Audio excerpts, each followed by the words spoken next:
Plastic. Sorry. My words are right.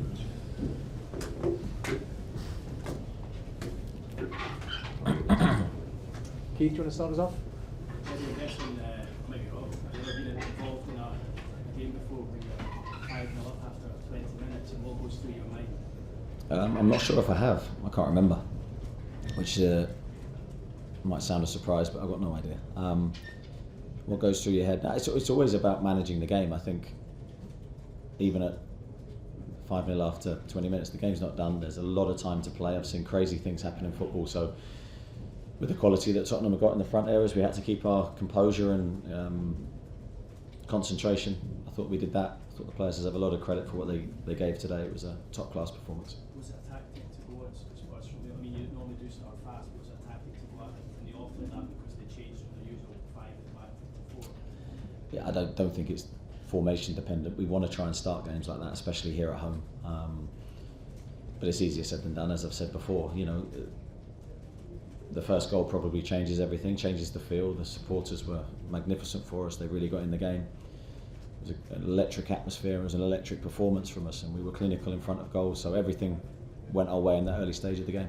You touched on it in your first answer, but glanced down and saw you after about 15 minutes before the other time, and you and Jason Tinder were still barking orders at players. Did you feel there was still like improvement even at that stage? Well, I think you're always in the game, so you always want more.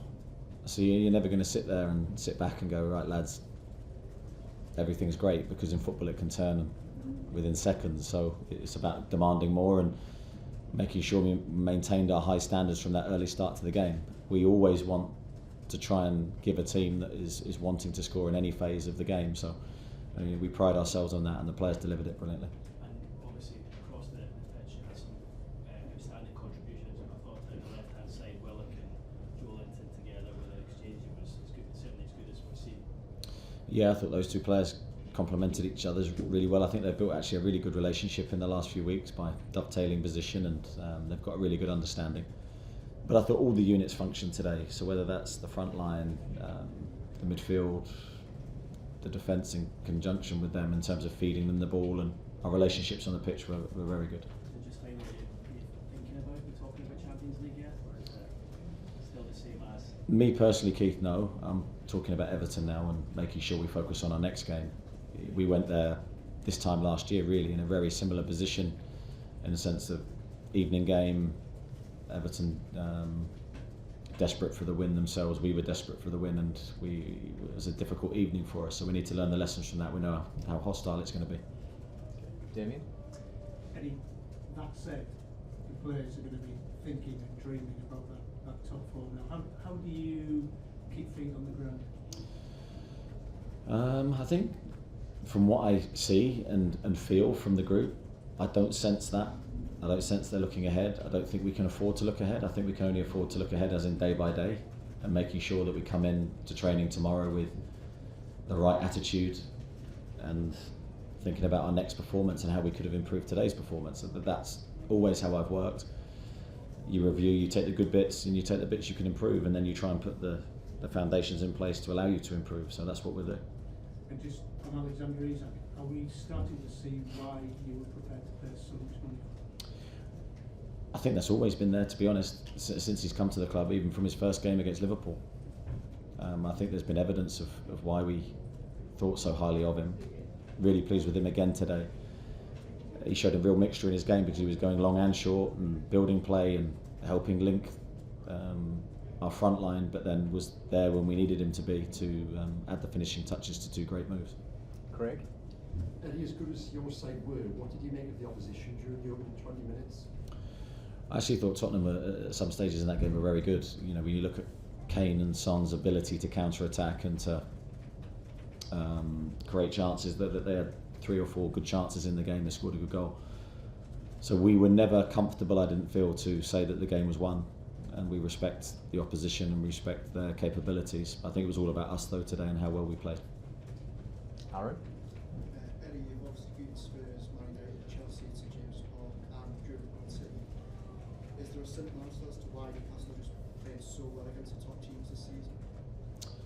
I think in part it has we have to mention the supporters. I think at home, with how we want to play, I think I always say it's a two-way relationship. We need to give the supporters something to get into the game with. I thought we did that today with how we started the match, and then they give us so much back. They give us energy, they give us the ability to maintain our high physical outputs, and they also unsettle the opposition. So I have to pay a big thank you to them today. And Jacob Murphy don't score once before today. How important is it for him to start to add goals to his game? How big of a boost do you think it's? Yeah, I think every attacking player needs that in their game. They need goals, they need output. Jacob has delivered a lot in terms of helping the team. I'm delighted he gets the recognition really that his performances or recent performances have deserved. Two really good finishes. First one was a tight angle, the second one was an absolutely brilliant finish from range. But his all-round game again is of the highest level, so really pleased for him. Okay, George. Nearly, you are a very composed man, but that first 10 minutes, it was astonishing. It was head spinning. Do you not have any? There's no part of you kind of get lost in those moments at all when it's. No, because you're thinking about the next 10 minutes. So yeah, I enjoyed watching what I was seeing, and I was enjoying the team looking like it was playing at its very peak of what we can do. But there's always the next phase of the game, and I've got full respect for the opposition, so we knew the game wasn't over. But I think when I watch it back, that's when I truly appreciate what I'm seeing, and yeah, I'm just delighted with everyone. And then just a word on that pass from Joe Willock. I don't know if you've seen that again. I haven't seen it again, but I don't want to almost see it again because it would disturb my vision of what it was live. It was an incredible ball. The right angle, the right flight to get the whip on it that he needed with the outside of his right foot was it was a great pass. And again, sorry, just to kind of go back to that first point, I know you've already mentioned the crowd, but that atmosphere in such a big match for both teams does play a huge part in what you're doing and what you've done.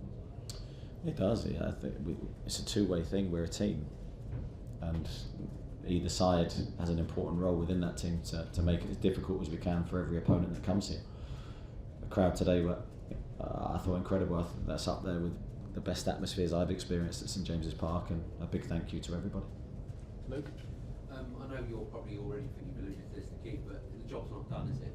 This is no way. This can't be the pinnacle of your season at 5 or 6 months. No, it can't, Luke. You're absolutely right. I think we have a lot of work to do, a lot of games to come, a lot of points to play for. So nothing was decided today. Either way, nothing was going to be decided. But hopefully we can take all the positives from today in terms of performance, confidence, and we can use that to fuel us for these games that we have to come. So no, nothing's done. Does it get harder for you as manager to keep your feet on the ground, or is it a pretty sort of self-policing dressing room in that respect?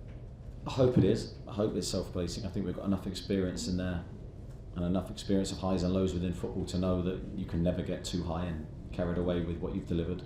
Certainly from my perspective, I've said many times I've got no problems dealing with the highs because I've had so many lows in my playing career, etc. So I'm already focused on Everton and making sure that we do everything in our power to try and win that game.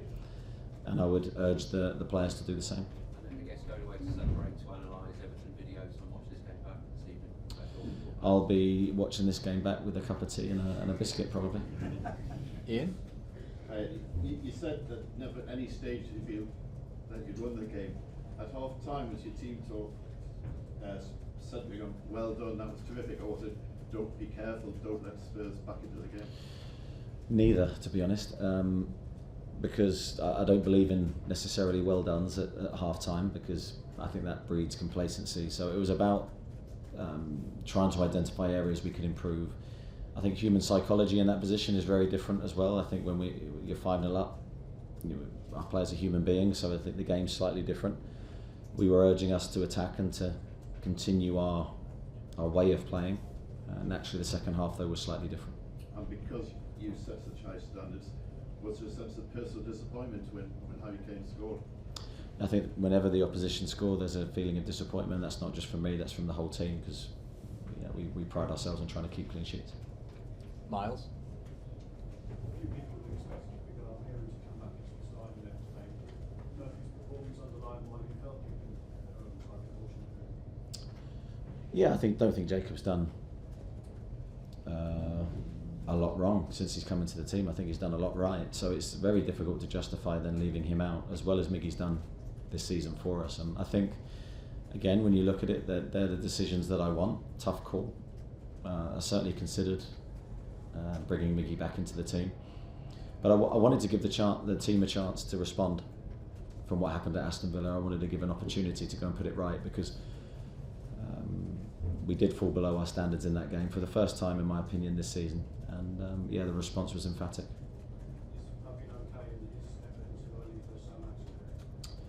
I think Everton will be too early for Maxi, yes. With Fabian, I don't know. We've got a couple of knocks in there. Mark?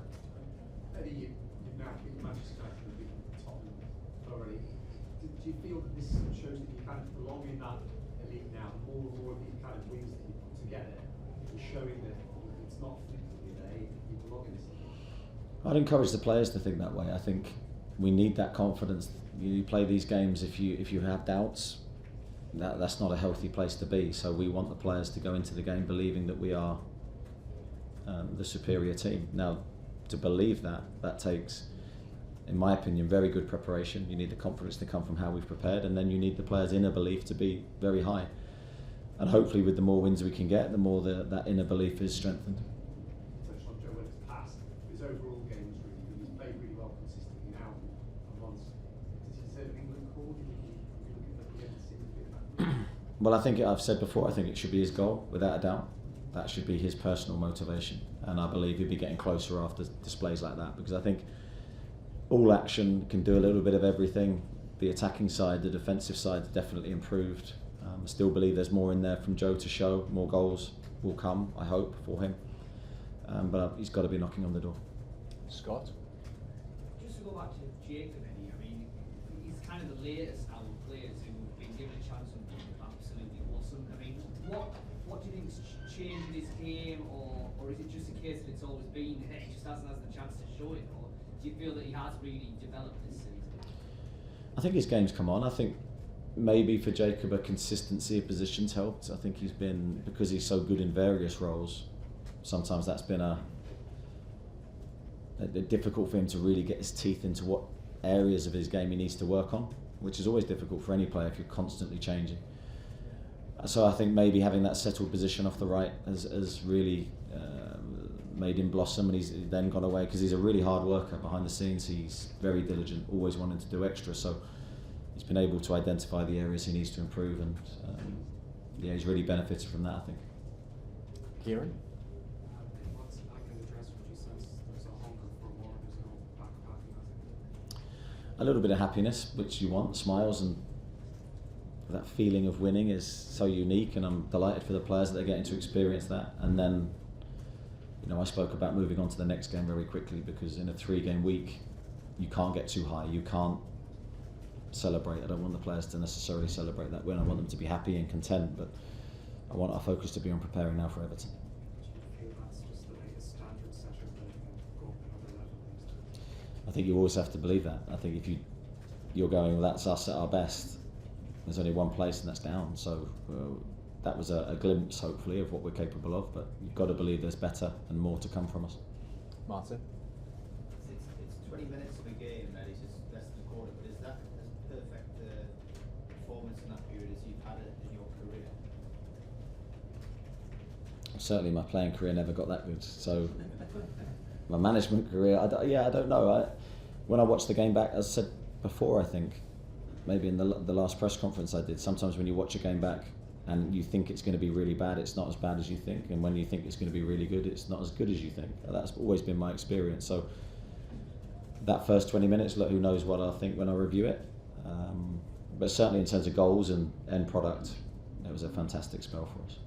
And did you envisage that you could blow away a Champions League rival quite like that? I don't think you ever see the game. I didn't visualise the game going that way, no. But you hope that you can really impose your game plan on theirs. You really hope your players can impose themselves on theirs. But you never know how the game's going to go, because that's one of the beauties of football, the unpredictable nature of the game. What really pleased me is that we kept a high standards throughout the game. We never lost our rhythm, really, although we didn't score as fluently after that period. we stayed very current and in the moment. In terms of how you would like your team to be identified, is that it? Well, I think that's it in terms of intensity, yeah. I can tick that one off in terms of our willingness to win the ball, yeah, and our intention and desire to score, but not in necessarily a direct way in terms of linking and moving as a team. I thought it was at the highest level. Louise? Do you feel that Joe Willock is close to an England call-up? Yeah, no, I just mentioned that and spoke about that. I think yeah, he's got to be getting close.